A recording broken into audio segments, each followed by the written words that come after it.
Deixa eu te perguntar, e qual é o seu maior medo em relação ao Bitcoin? E sem esse medo, ou seja, se você se convencesse, se alguém te convencesse que esse medo não faz tanto sentido, você mudaria a sua porcentagem de alocação no portfólio? Cara, boa pergunta. Eu nunca parei para pensar nisso, mas como eu sou um ex-profissional de tecnologia, ou um cara que ainda trabalha mais com comércio do que tecnologia mesmo, né? Meu maior medo é que descubram alguma vulnerabilidade, né? E software é uma coisa que até hoje não descobriram nada, até descobrirem, né?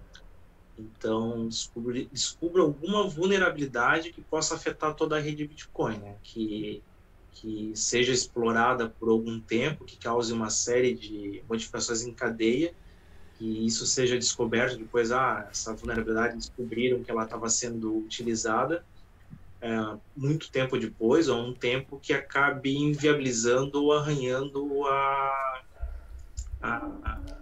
todo esse o que a fama que o Bitcoin tem, né, de estável, de inabalável, né, de seguro, né, toda essa questão. Esse é o meu grande medo.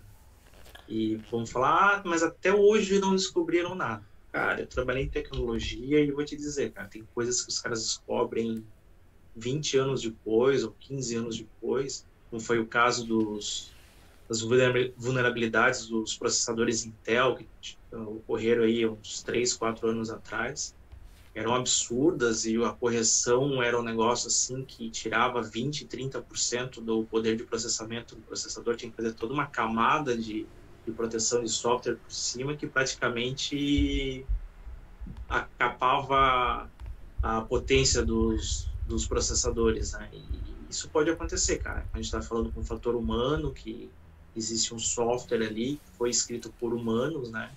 Não foi escrito por deuses, né? Então, isso é uma coisa que pode ocorrer e é uma coisa que me dá um pouco de medo ainda.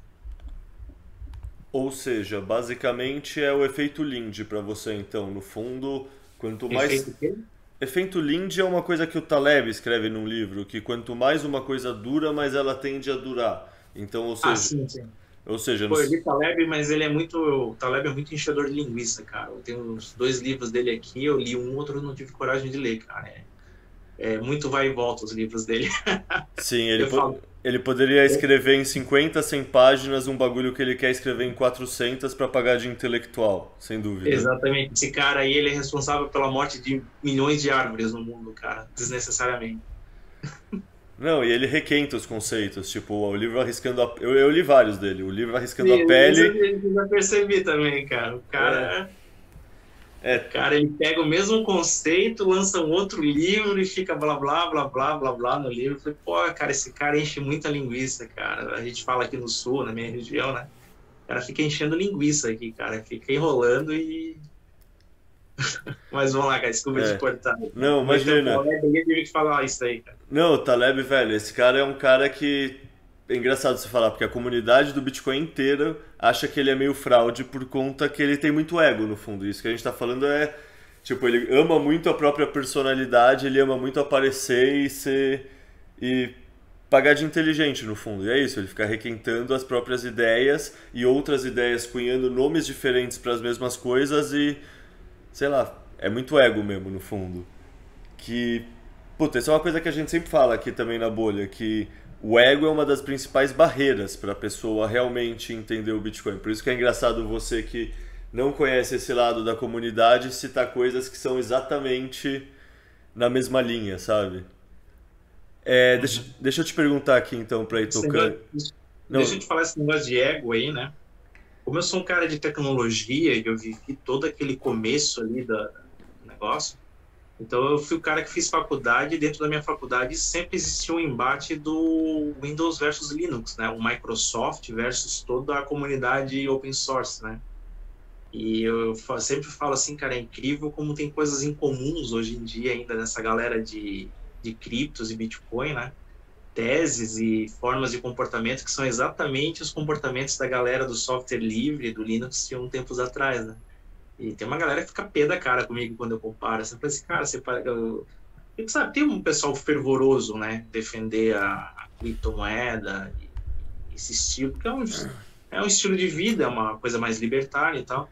Não, sem dúvida. Tipo, o pessoal que nega isso só não entendeu direito. O Bitcoin É, exatamente. é sim E ideológico, ele segue a ideologia dos cypherpunks, que foram os caras que desenvolveram isso. isso. E é uma ideologia libertária. O pessoal preza, assim, liberdade, o pessoal preza, assim, anonimidade, o pessoal preza um certo conjunto de valores que é sim de propósito, é sim ideológico. Não... Sim. E eu era um cara na faculdade, eles me chamavam de Bill Gates na faculdade, porque eu era um cara pró-Microsoft, mesmo conhecendo Linux, eu trabalhava com Linux, né? E aí eu lembro que os caras, Microsoft, capitalista, não sei o que. Eu falei, cara, o que vai me garantir emprego lá na frente e renda é Microsoft. Pô, Linux legal, mas aqui na nossa região não tem mercado Linux, é muito pequeno o mercado Linux aqui no sul do Brasil, nas regiões. A VEG, quando eu entrei na VEG, ela tinha 60 servidores, tinha 0 servidores Linux dentro da VEG. Quem botou o primeiro servidor Linux foi o Thiago, que era um rapaz que estudava comigo, e também foi um incentivo meu, né? Que a gente precisava de uma solução lá de internet, a gente fez um proxy, né? Que chamava na época, um serviço chamado Squid, né? Cara, isso é muito velho, não sei nem se existe isso ainda. E, e era uma coisa para acelerar a internet. Então eu falei, cara, aqui onde eu quero trabalhar só tem Microsoft, eu tenho que ser cara bom em Microsoft, né?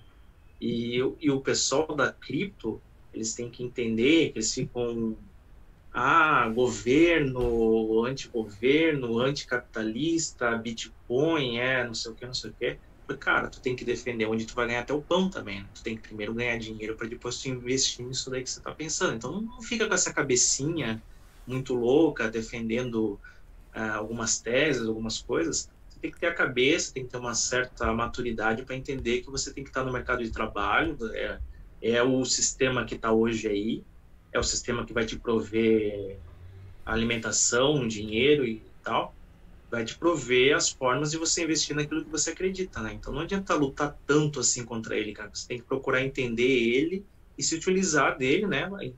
E para se utilizar ele da melhor forma possível para gerar o máximo possível de dinheiro para que possa melhorar a tua qualidade de vida, né? É uma brincadeira, é uma coisa que eu sempre pego no pé desse pessoal.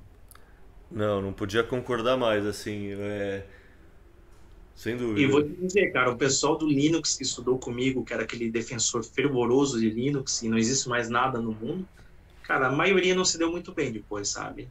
Até porque esse traço de personalidade, quando você defende uma coisa muito fervorosamente, você acaba fechando os olhos para muita coisa que você podia aprender em outras visões, né, em outras formas, né? Então, cara, você tem que abrir a cabeça, não ser um defensor cego de alguma coisa. Se você acredita muito naquilo, fala, pô, eu acredito nisso, legal, mas também vou abrir a cabeça e estudar outras coisas. E deixa eu te perguntar, qual é a sua tese pessoal para investir no Bitcoin? Tipo, se alguém que não, sei lá, tem um conhecimento sobre ações, sobre cripto, etc., mas você não conhece, te perguntar, pô, André, por que você investe em Bitcoin? Qual seria a sua resposta para essa pessoa? Primeiro é uma forma de diversificação, pelo que eu falei. Primeira diversificação, investindo em ativos no Brasil. Ativos no Brasil que eu falo é ações e imóveis também, né? E depois você parte para a diversificação geográfica, que é a questão de investir no exterior, Estados Unidos, no meu caso. Então você passa a já ter uma diversificação geográfica. E a terceira diversificação que eu falo agora é a terceira camada, que é da cripto, que você tem uma diversificação mundial, né? Você não tem mais a questão política, governamental, né? Você consegue fugir disso daí. Então a primeira questão é diversificação. A terceira é possibilidade de crescimento. Realmente está vivendo uma tecnologia nova, que completamente disruptiva, que nós não temos ainda, eu pelo menos não tenho, né, mas eu acho que dificilmente alguém tem uma visão exata do que vai acontecer em 10 e 20 anos. Se alguém me falar exatamente o que vai acontecer, eu vou desconfiar, mas você vai captando, eu acho, pode ser assim, pode ser assado. E é aquilo que tipo, a gente viveu no... Eu sinto que eu estou vivendo hoje, eu ia falar isso para quem me perguntasse, cara, estou vivendo hoje o que eu vivi lá em 2002, 2001, teve a bolha do ponto .com, né? Mas foi essa bolha do ponto .com que fez uma limpa em muito lixo que tinha no mundo de empresas ponto .com, qualquer coisa era ponto .com, E dali que a gente dali que Google, Amazon, depois, posteriormente, Facebook, alguns anos depois, né?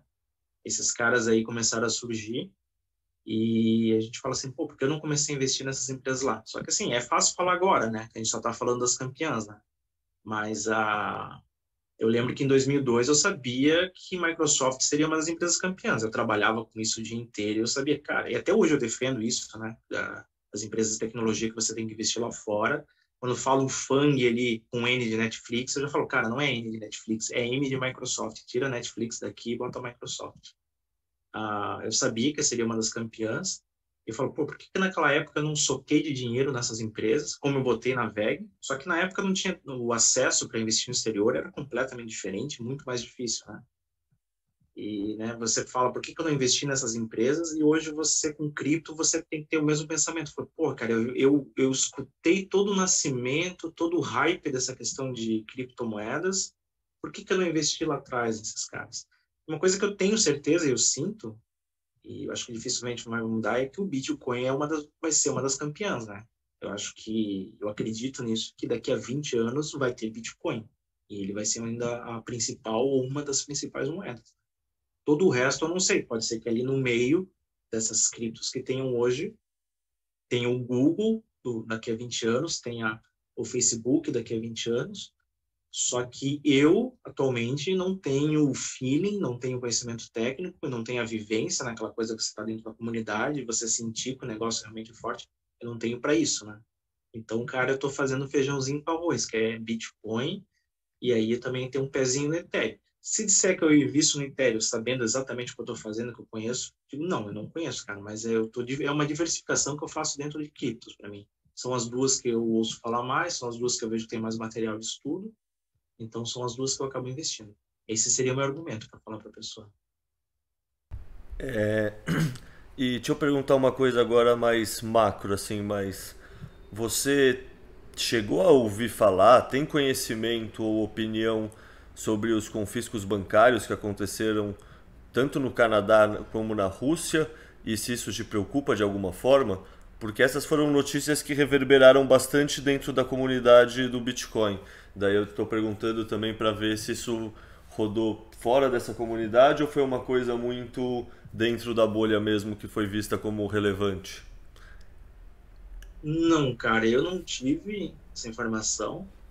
Como eu disse, eu não estou acompanhando tanto os mercados, nem o mercado tradicional, nem o de cripto, mas não foi algo que eu cheguei a ter. Eu sei que na Rússia teve algumas questões ali, né, do governo, devido à guerra. No Canadá eu não fiquei sabendo de nada quanto a isso. Certo. Teve aqueles protestos do pessoal que eram os caminhoneiros que Sim, era isso contra a eu queria vacina e tudo ver. mais. Criaram uma chave ali para receber doações, né? E o governo foi lá e confiscou, né? Uma coisa desse tipo, foi, né? O governo foi atrás também por exemplo, imagina que eu tenho uma Nubank e um pouco de Bitcoin. O governo Uhum. congelou e pegou a minha conta Nubank também. Uhum. Então foi tipo um plano Collor seletivo, vamos falar assim. É, Pô, eu achava o Canadá um excelente país para se mudar se fosse para ir embora do Brasil, né? Calmo, tudo, né? E o Canadá, os últimos 2 anos daí, cara, é cada atrocidade que ele anda cometendo ali que eu falo, caramba, bicho, acabaram com a minha única opção que eu teria para caso fosse embora do Brasil, né? cara, eu falo essa mesma frase sobre Canadá e Austrália. Eram dois países que A eu. Austrália também, cara. A Austrália eu não iria porque eu acho muito longe, mas acho um país fantástico, assim. Mas também eu falei assim, pô, os países simplesmente queimaram toda e qualquer vontade que eu tinha de um dia morar lá, caso fosse, né? Simplesmente é aquela questão de são estados, o Canadá, principalmente, sempre teve um poder muito grande assim em cima do cidadão, né, de questão de saúde, a gente oferece saúde e tal, tal, mas ele controla a vida também do cidadão, não? Os impostos são altos no Canadá também. A pessoa vem e fala, mas eu vou no Canadá, compro o produto, pago 12%, não sei o que, tá bom, você é turista, né? Vai lá, pergunta pro rapaz que mora no Canadá, que ganha um pouquinho mais de dinheiro, qual que é o imposto que ele paga em cima. São pesados, né? Não tem almoço grátis lá no Canadá. Não, total, cara. é um negócio que a gente é muito ingênuo de não perceber, né? Tipo, no fundo, a pandemia foi muito interessante para mostrar toda essa questão de como o governo consegue exercer controle e como tem lugares que parecem boas opções e Por exemplo, a bagunça do Brasil sempre me pareceu tão negativa, do nada o Brasil se tornou um lugar interessante justamente por ser bagunçado. Ah, Justamente sim. porque tem lei que não pega. Ter lei que não pega é um lado maravilhoso do Brasil. Sim, sim. No Brasil, cara, eu sempre falo isso pra gente que reclama muito do país, assim, quando a gente tá em conversas pessoais, né? Falo assim, cara, a gente pode reclamar de tudo no Brasil, mas é o seguinte, cara. Primeiro que no Brasil, se você dever imposto pro governo, você não vai preso. Você pode perder seus bens, mas você não vai preso. E se você não tiver bens e dever pro governo, pau no cu do governo, ele não vai ter o que fazer, tá? Ele vai te bloquear lá, tu não vai conseguir comprar uma casa, não sei o quê, mas, cara, nos Estados Unidos, meu amigo, e muitos outros países, não tem papo, bicho, é cadeia. Então, você vai preso. A, Tem a questão de não só dever, né, mas principalmente sonegar, né, a questão de forma deliberada você não pagar. Cadeia, meu amigo. Aqui no Brasil, cara, eu não conheço ninguém que foi preso por sonegar imposto. É uma coisa assim muito difícil. Só em casos muito, muito grandes, né? Mas tem uma pessoa aqui na minha cidade, em Jaraguá do Sul, aqui, famosa na cidade, que já deve estar devendo mais de 10 milhões de reais em impostos aí. Cara, o cara dá o olé na Receita Federal, vem umas apreensão, o pessoal vem apreender umas coisas na casa dele lá, de documentos, mas está tudo em nome de terceiro. Abraço para a Receita Federal, cara. O cara tá milionário, andando de avião, de barco e festa. Nos Estados Unidos, cara, esse cara aí já estava na cadeia há muito tempo, né? Então a gente vive uma libertinagem no Brasil. A gente não é um país libertário, a gente é um país da libertinagem, né? É uma bagunça aqui, mas de certas formas essa bagunça, se você souber o que está fazendo, você consegue tirar uma vantagem em cima disso.